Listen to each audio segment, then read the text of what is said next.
Hola amigos, bienvenidos a un episodio más de la Biblia bajo los lentes. Y hoy día vamos a hacer un poco de chisme.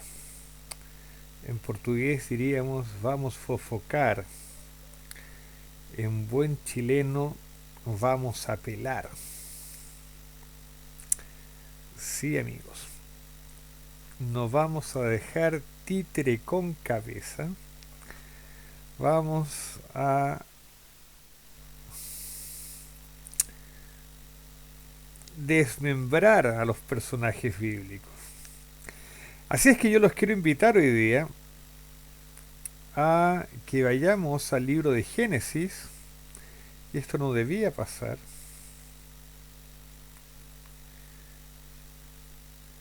Vamos al libro de Génesis, al capítulo 30, y vamos a leer una curiosa historia que está entre los versículos 14 y 16, ambos inclusive. La historia dice así: Fue Rubén en tiempo de la siega de los trigos, y halló mandrágoras en el campo, y las trajo a Lea su madre. Y dijo Raquel a Lea: Te ruego que me des las mandrágoras de tu hijo. Y ella respondió: Es poco que hayas tomado mi marido, sino que también te has de llevar las mandrágoras de mi hijo. Y dijo Raquel: Pues dormirá contigo esta noche por las mandrágoras de mi hijo.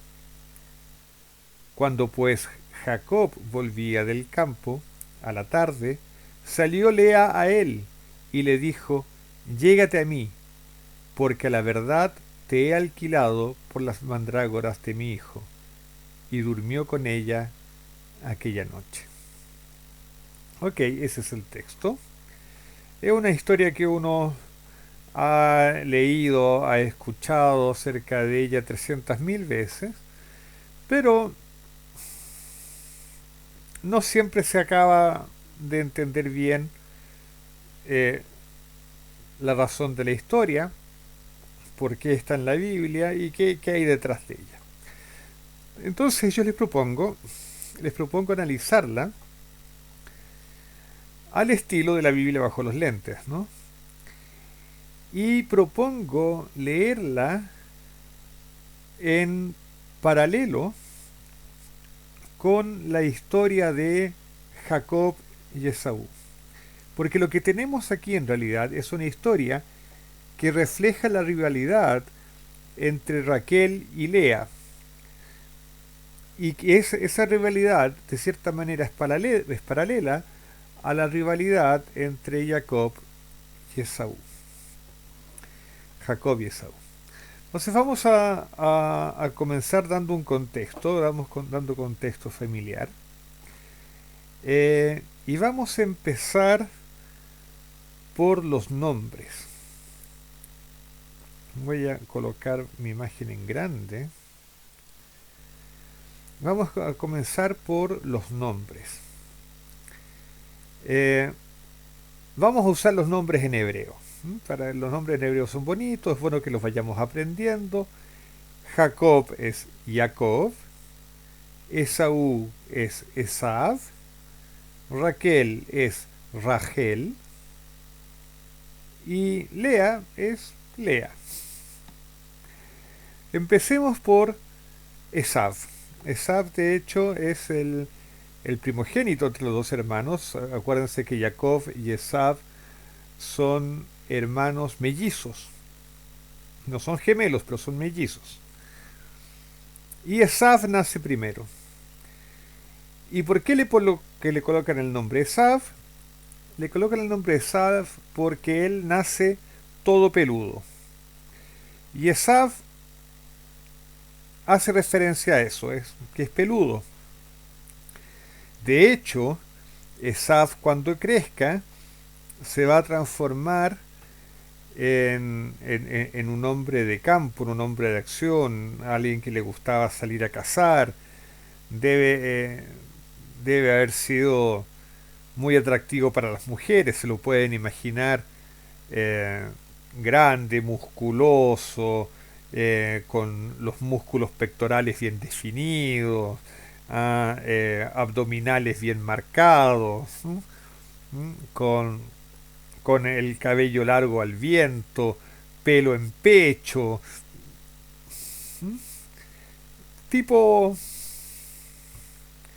un tipo de aspecto extremadamente varonil y poderoso. Ese es Esav, el peludo,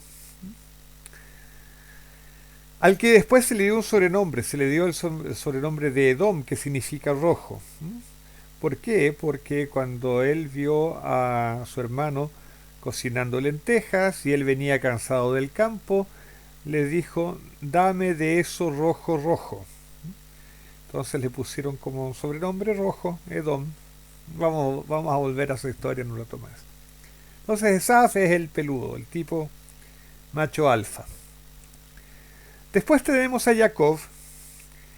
Jacob se llama así porque cuando él nació, nació con su mano agarrada al talón de Esav, como tratando de impedir que Esav naciese primero y por lo tanto fuese el primogénito. El, el nombre Jacob proviene de una raíz que significa torcido, chueco, o sea, algo que no es recto, algo que está torcido, como el talón. En el talón, ¿no es cierto?, tenemos la pierna que se dobla para formar el pie. Es algo que no está recto, es algo que está torcido. Y entonces la palabra eh, talón en hebreo se parece al nombre Jacob. ¿Por qué lo llamaron Jacob? Porque estaba tomando el talón. Ahora, el nombre Jacob es, es relevante porque eh, se va a acusar a Jacob de ser engañador.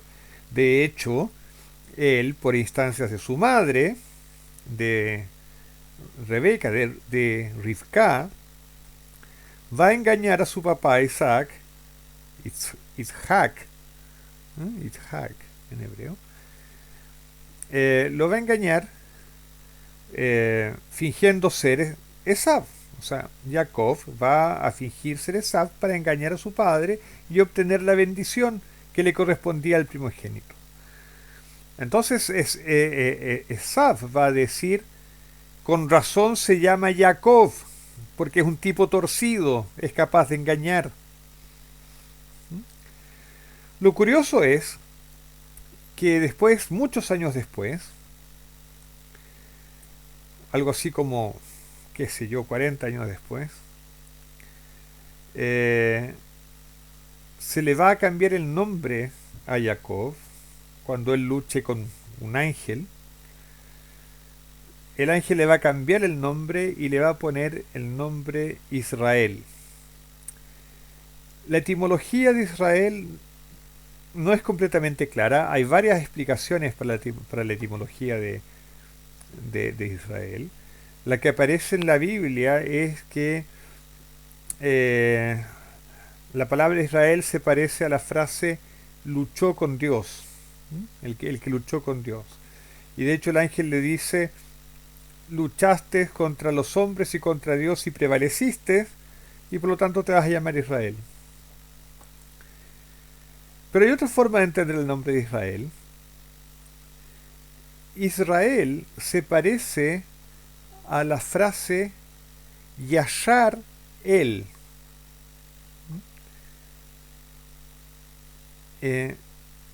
Y Yashar significa recto. O sea, Yashar el es el recto, o sea, aquel que es derecho de Dios. El derecho de Dios. O sea, el que es el que actúa con rectitud en relación a Dios. Entonces fíjense que a Jacob según esta idea, ¿no? A Jacob al comienzo se le da un nombre que tiene que ver con lo chueco, con lo torcido, y ese nombre le es cambiado a un nombre que tiene que ver con aquello que es recto, con aquello que es derecho. Exactamente lo contrario de Jacob. Okay. Entonces aquí ya tenemos nombres interesantes, ¿no es cierto? Esav, que es peludo, y es el tipo fornido, el tipo de acción, digamos. Tenemos Jacob, que supuestamente es el torcido y que después se le va a cambiar el nombre al que es recto, al que actúa con rectitud. Pero Jacob tiene otra característica. Así como Esav era el tipo que salía a cazar, que salía al campo, el hombre de acción, el tipo que andaba con las chicas, ¿no? Jacob se dice que de él que era el que se quedaba en las tiendas, era el que se quedaba en la casa. Los sabios de Israel dicen que era el que se preocupaba por las cosas espirituales. La Biblia lo muestra como protegido por su mamá. Era el hijito de la mamá un poco apollerado, ¿no? Que andaba entre las polleras, entre las faldas de la mamá. En fin, uno se lo imagina un poco a alguien más débil, más enclenque. No el poderoso Esav, ¿no? Un tipo más débil. Entonces ahí tenemos las características de Esav y de Jacob. Vamos ahora a las chicas. Rachel. Rachel significa oveja. Y de hecho Rachel, nos cuenta la Biblia, era pastora. Sí, la primera pastora en la Biblia. Pero era pastora de ovejas, ¿no? De rebaño de ovejas. Pero ser pastora es una gracia porque significaba que Rachel tenía un trabajo, trabajaba fuera de casa y tenía que vérselas con personas rudas, con otros pastores que eran hombres, digamos. Y a lo mejor tenía que discutir con ellos y cosas por el estilo. Además tenía que defender a sus ovejas, cuidar a sus ovejas, no es fácil. Entonces Rachel, que es en sí misma una oveja, porque Rachel significa oveja, debe haber sido una mujer muy segura de sí misma, una mujer con personalidad, una mujer que se impone cuando llega a una presencia. Además, la Biblia dice que era extremadamente bonita, extremadamente bonita. Eh, Así es que, claro, era ella llegaba y todos la miraban, hacía notar su presencia y era una mujer decidida, con personalidad, segura de sí misma y que trabajaba en el campo. Y si ustedes adivinaron, de alguna manera Rachel es la correspondiente en femenino de Esav, de lo que Esav es en masculino. Es el mismo tipo de personas extrovertidas que salen fuera de la casa, se desarrollan en el mundo. Es el mismo, pero es Esaf en masculino, Rachel en femenino. Y luego tenemos a Lea. Lea, el nombre Lea está relacionado a una raíz, la raíz del verbo laa, que significa fracasar, no conseguir algo. Vaya nombre que le pusieron a Lea, es algo así como la fracasada, en contraste a su hermana Rachel, que es la oveja. Es la linda de las ovejas, era importante, las ovejas eran como tiernas, como bonitas. Rachel y Lea, la fracasada. Lea era la mayor, Rachel la menor, por lo tanto. Y Lea se dice que sus ojos eran débiles, algunas traducciones dicen que sus ojos eran tiernos. Entonces tenemos la bonita, Rachel, y la tierna, Lea. La bonita y la simpática. ¿Cómo más decirlo? La bonita y la que no es tan agraciada. Y que debe haber sido por lo tanto más tímida, la que se quedaba en la casa. A lo mejor era hacendosa, ¿eh? Pero protegida en la casa. No tenía el éxito social que tenía Rachel. Y ya adivinaron, Lea es en femenino lo que Jacob es en masculino. Entonces tenemos un paralelismo entre estos dos hermanos y las dos hermanas. Esaú se corresponde con, o sea, Esav se corresponde con Rachel, Jacob se corresponde con Lea. Pero ¿qué sucede? ¿Qué sucede? Sucede que, como bien sabemos, los opuestos se atraen. Bueno, hoy por hoy no estoy tan seguro, pero normalmente los opuestos se atraen. Y cuando Jacob arranca de su casa y llega cerca a un pozo que está cerca donde vive Rachel, él se encuentra con Rachel en el pozo. Rachel fue a llevar las ovejas para que tomaran agua y llega Jacob, se encuentra con Rachel, la mira, es un flechazo, es amor a primera vista. Rachel era hermosísima. Y Jacob, que es el tímido, pero ahora está huyendo, seguramente dice, no tengo nada que perder, le da un beso. Eso está en la Biblia, búsquenlo ahí en Génesis. Jacob le da un beso a Rachel. ¿Y qué hace enseguida darle un beso? Muy romántico, se pone a llorar. Sí, es medio patético, pero se pone a llorar. Jacob se pone a llorar. Porque Jacob tiene este conflicto, ¿no? Él es el tipo más débil, más femenino dentro de lo masculino, se ve obligado a tomar acciones que eran más propias de Saúl. Y él le da el beso a Rachel y como que se estabiliza y se pone a llorar. Ahora, ¿qué es lo que hay en Rachel que atrae tanto a Jacob? Bueno, es que son distintos, son muy distintos. De hecho, son complementariamente distintos. Rachel es todo lo que Jacob no es, y Jacob es todo lo que Rachel no es. Jacob es el tipo más introvertido, Rachel la extrovertida. Jacob es le encantaría quedarse en la casa, a lo mejor estudiando, haciendo sus cosas. Rachel es la que sale al campo, la mujer de acción. Dicho, dicho sea entre paréntesis, dicho sea de paso, en las familias ortodoxas judías se da todavía esa situación, que hay hombres que se dedican a estudiar Torah todo el día.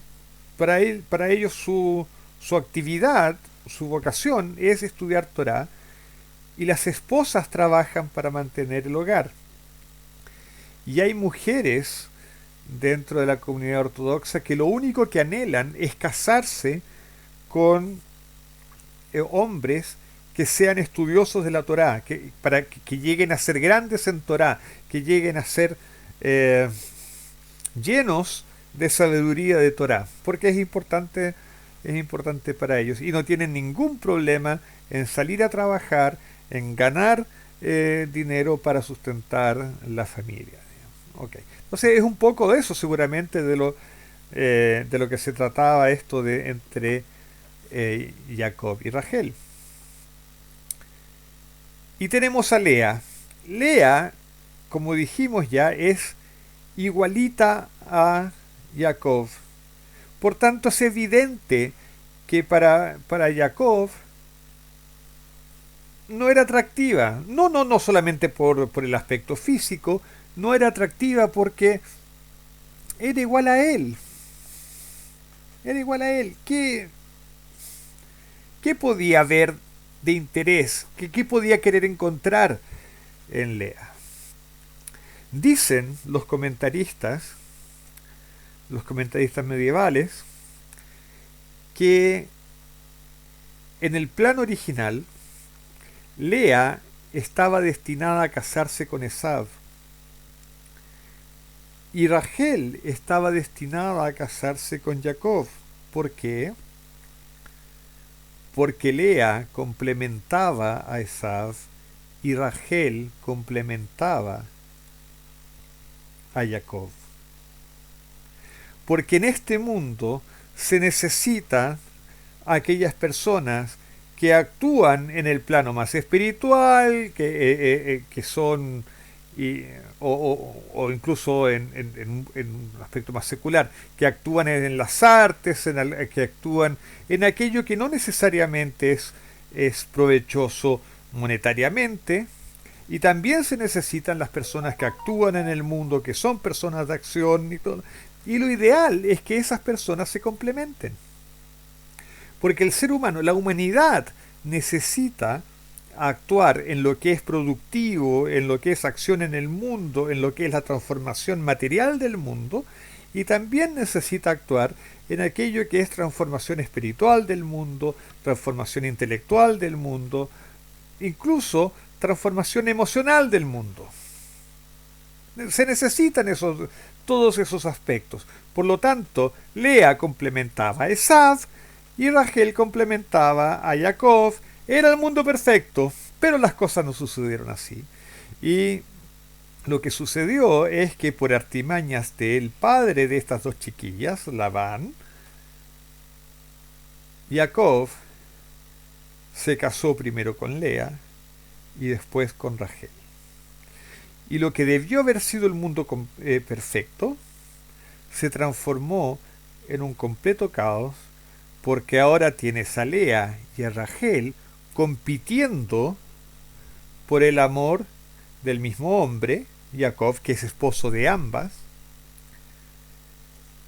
Y Jacob ama por sobre todo a Rachel. Debe haber tenido algún sentimiento también de ternura por Lea, de cariño, pero no del amor, esa pasión que sentía por Rachel. Y Lea ahora se ve, como dice su nombre, se ve frustrada, se ve fracasada, porque ella intenta conseguir el amor de su esposo, y su esposo ama a la oveja, a Rachel. Y en ese contexto, entonces vamos a volver al texto que nos preocupa, que es el texto de Génesis 30, del 14 al 16. Lea ya le ha dado varios hijos a Jacob, y Rachel, la esposa amada, es estéril. Pero un buen día Rubén, que es hijo de Lea, sale al campo y encuentra mandrágoras, y las mandrágoras parece que se les atribuye, en la cultura de la época, se les atribuye propiedades especiales en relación a la sexualidad y a la fertilidad. Por tanto, cuando Rachel, que es estéril, se entera de esto, se interesan las mandrágoras y se las pide a Lea. Lea, lógicamente, se siente ofendida. Dice, ¿cómo? O sea, por ningún motivo. Y empiezan a negociar. Y Rachel vende una noche con su marido. Esa noche se la vende a Lea. si ustedes quieren, intercambia a las mandrágoras porque le interesan las mandrágoras y cede la noche con su marido, se la cede a Lea. Y esta escena es en muchos sentidos paralela a la escena en que Esav vende su progenitura, su primogenitura. Entonces vamos a buscar.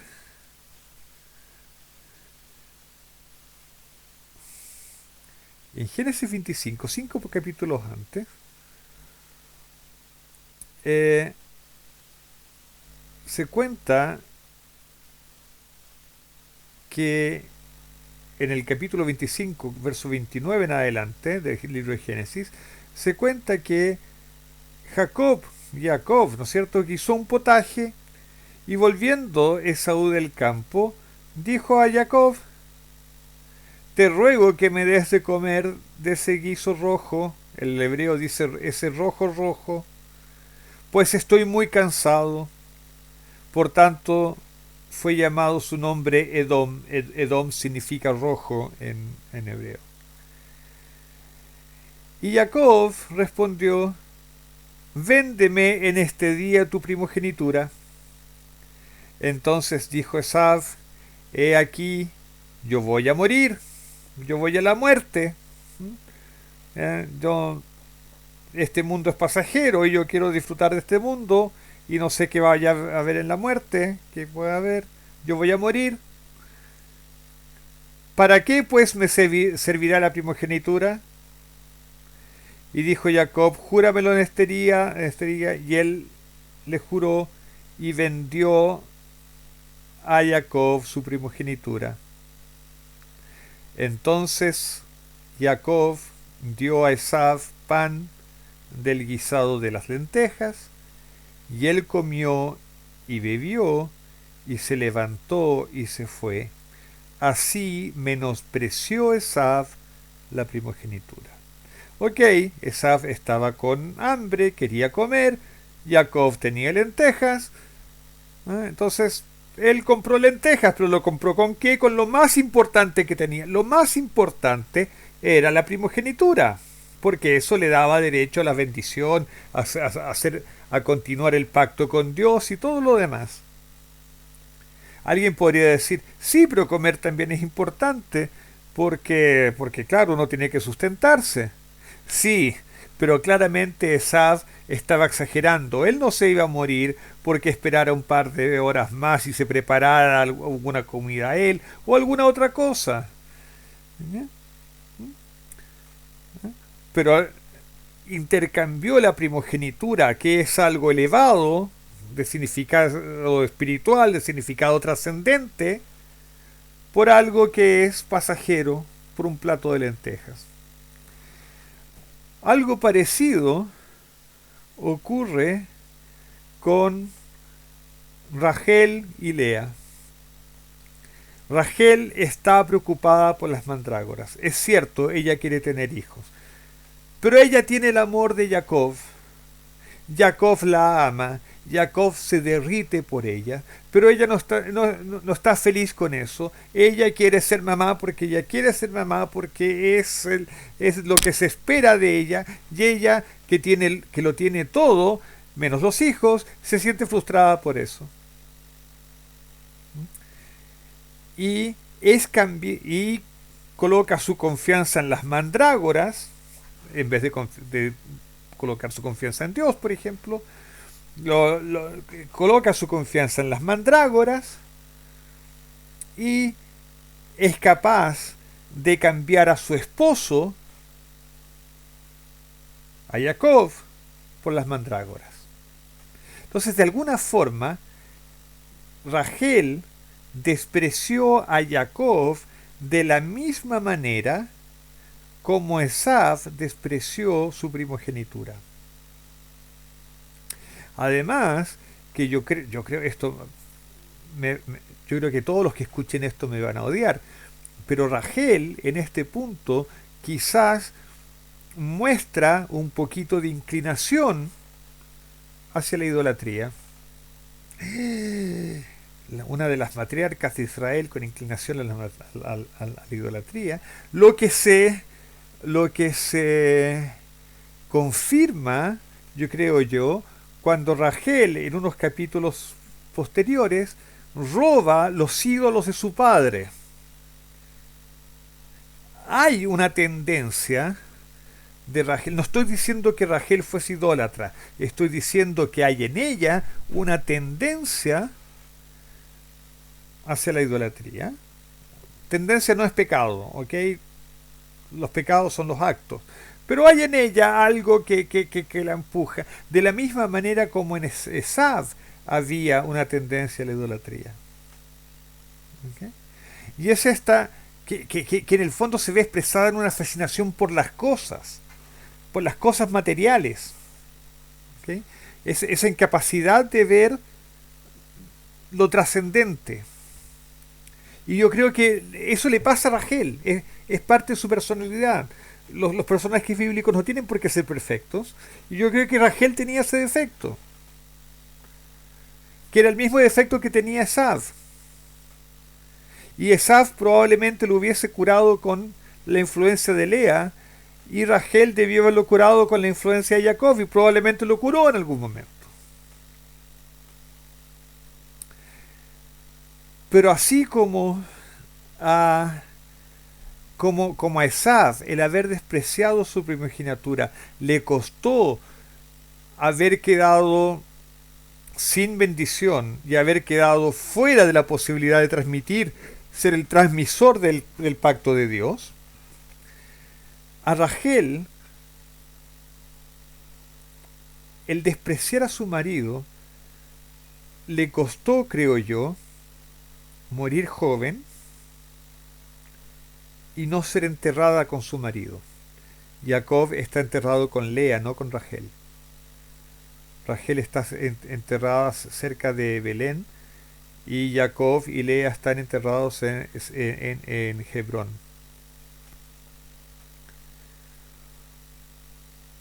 Por lo tanto, Rachel y Esav son personajes un poco trágicos en esta historia. Ahora bien, nosotros dijimos que las fuerzas que están contenidas en Esav y en Rachel son necesarias en el mundo. Actuar en el mundo material es súper importante. Y las fuerzas que están contenidas en Lea y en Jacob, que es el trabajo espiritual, el concentrarse en las cosas trascendentes, también es súper importante y es necesario para la humanidad. Y la idea es que trabajen juntos, que se complementen. Y lo ideal hubiese sido que Rachel se hubiese quedado con Jacob y que Lea se hubiese quedado con Esav. Y hubiesen, entre ellos, en conjunto, se hubiesen mejorado ambos y hubiesen mejorado el mundo. Ahora, no quiero solamente que nos quedemos haciendo chismes sobre estos 4 personajes. Quiero que reflexionemos sobre nosotros también. Porque en cada uno de nosotros hay, en distintas proporciones, hay algo de Esav y hay algo de Jacob. Hay algo de Rachel y hay algo de Lea. Hay una parte de nosotros que es tendiente a lo material y hay una parte de nosotros que es tendiente a lo espiritual. Hay una parte de nosotros que se desarrolla en el mundo físico, y hay una parte de nosotros que se desarrolla en lo intelectual, en lo emocional, en la búsqueda de trascendencia. Hay una parte de nosotros que tiende a la idolatría o a la confianza en las cosas materiales, como le pasa a Rachel y a Esav. Y hay también un poco de debilidad en nosotros también. Y también hay, por supuesto, la búsqueda de trascendencia, búsqueda de Dios, como en Jacob y probablemente en Lea. Y la pregunta es cómo combinamos esas cosas. ¿Cómo nos trabajamos nosotros mismos para que no se nos escapen nuestros Esaús, no se nos escapen tampoco los Jacob, sino poder equilibrar el trabajo en el mundo y el trabajo en lo espiritual, para que el resultado sea mejorarnos nosotros mismos y a través de eso mejorar el mundo también. Ese es un trabajo importantísimo que debemos hacer. Y es con esto que los quiero dejar hoy día. Identificar a nuestro Esaf, a nuestro Jacob, identificar a nuestra Lea y a nuestra Rachel. Identificar en qué tenemos virtudes de estos personajes y en qué tenemos los defectos de estos personajes. Y ser capaz de equilibrarlos. Trabajar para equilibrarlos. Trabajar para que Jacob aprenda de Esaf y Esaf aprenda de Jacob. Y podamos hacer de este un mundo mejor. Eso es todo por hoy día. O sea, todo después de este inmenso video. Pero no me queda más que desearles un Shabbat Shalom y nos vemos en la próxima. Chao, chao.